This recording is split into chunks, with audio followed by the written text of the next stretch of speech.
Viewers अब हम निकल चुके हैं चलास से। कोशिश हमने की वहाँ के कोई हमें होटल मिल जाए नाश्ते वाला, लेकिन चलास में सारे इस वक्त सोए हुए हैं। टाइम तो 8 का हो चला है, लेकिन नाश्ता हमें वहाँ से नहीं मिला। अब हम बढ़ गए हैं आगे गिलगित की तरफ, और ये 0 पॉइंट से थोड़ा सा आगे जाके एक पॉइंट आता है, वहाँ पेट्रोल पंप्स और होटल्स वगैरह हैं। अब हम सोच रहे हैं कि वहाँ जाएं और वहाँ से नाश्ता करें, और हमें उम्मीद भी है कि वहाँ हमें नाश्ता मिल जाएगा।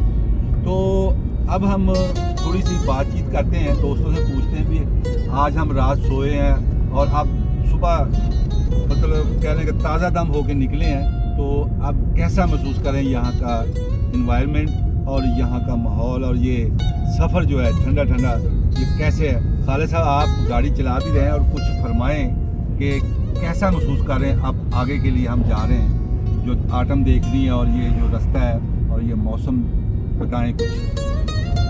बस यार, रास्ते में हमसे गलती हुई कि हमने ना रात का सफ़र इख्तियार किया लाहौर से, और पूरी रात ड्राइव की, और अगला दिन भी आधा, उसने हमें बहुत थकाया। सही है, लेकिन शुक्र है अच्छा होटल मिल गया और स्कूल से सो गए, थकावट दूर होगी। थकावट दूर होगी। तो अब बगैर नाश्ते के निकले हैं, लेकिन यही इसी सफ़र का हुस्न है कि कभी मिल गया खाने को, कभी ना मिला। हाँ सही। और ये पल खाते रोड्स, हाँ ये हमें बहुत ही नशा देते हैं, कमाल ही है। तो ये नशा तो 40 साल से लगा हुआ है हमें, सही, जो कि हमारा पीछा नहीं छोड़ रहा, और हमें इससे प्यार भी है। बस ऐसे ही है। बहुत अच्छा फील होता है। ये एक चीज़ खालिद साहब हमें अब पल्ले से बांधनी चाहिए कि रात का सफ़र नहीं हम करें। हम नेवर रात का सफ़र ठीक ही नहीं हमारे लिए। दिन को सफ़र करें, मगरिब के टाइम के बाद रात को सो जाए। हाँ बिल्कुल, रात को सुकून से सोए, ताकि अगले दिन के लिए फ्रेश होकर फिर ड्राइव कर सके, सफ़र कर सके। जी मीर साहब, अब आप बताएं, आप क्या महसूस कर रहे हैं, कैसा फील कर रहे हैं? ताज़ा दम हो गए? सर माशाल्लाह अल्हम्दुलिल्लाह रब्बिल आलमीन, अल्लाह का शुक्र अदा करते हैं। और हमने बहुत इंजॉय किया, और जो हमारा सफ़र है बहुत अच्छा रहा है।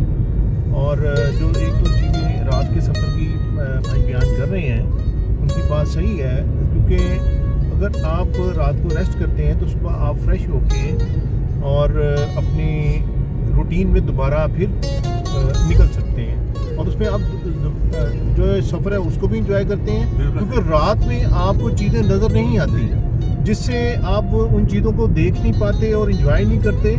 और दूसरा ये भी एक प्रॉब्लम होती है कि जो रात की ड्राइविंग है उसमें जो सामने से गाड़ियाँ आती हैं, उसकी जो रोशनी है वो उसमें भी मुश्किलात पैदा होती हैं। तो मेरी सजेशन यही है अभी कि आप सुबह निकलें, नमाज़ पढ़ें फजर की, और अपने सफ़र का आगाज़ करें अल्लाह के पाक कलाम से, नमाज़ पढ़ के, और सफ़र के लिए निकलें, और फिर रात तक आप सफ़र करें, डिनर करें, फिर आप सो जाएं, और आप फिर सुबह फ्रेश होके गाएँ कहानी चौधरी साहब का भी इंटरव्यू करें। जी चौधरी साहब माशाल्लाह, आप भी ताज़ा दम होके बैठे हैं, बताएं कैसा महसूस कर रहे हैं? हम रात जो है जलास में गुजारी है, और बहुत अच्छा रूम मिला, और वहाँ बड़ा सुकून से पुरसुकून माहौल में हम लोगों ने रात गुजारी है। और सुबह वहाँ से निकले हैं नाश्ते के बगैर, और अब जो है हमें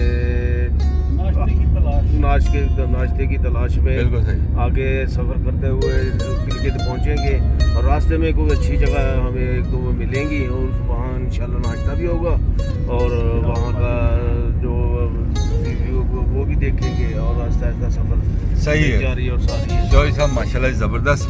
लो जी व्यूअर्स, माशाल्लाह दोस्तों ने अच्छी बातें की, और सफ़र में ऐसी बातें होती हैं।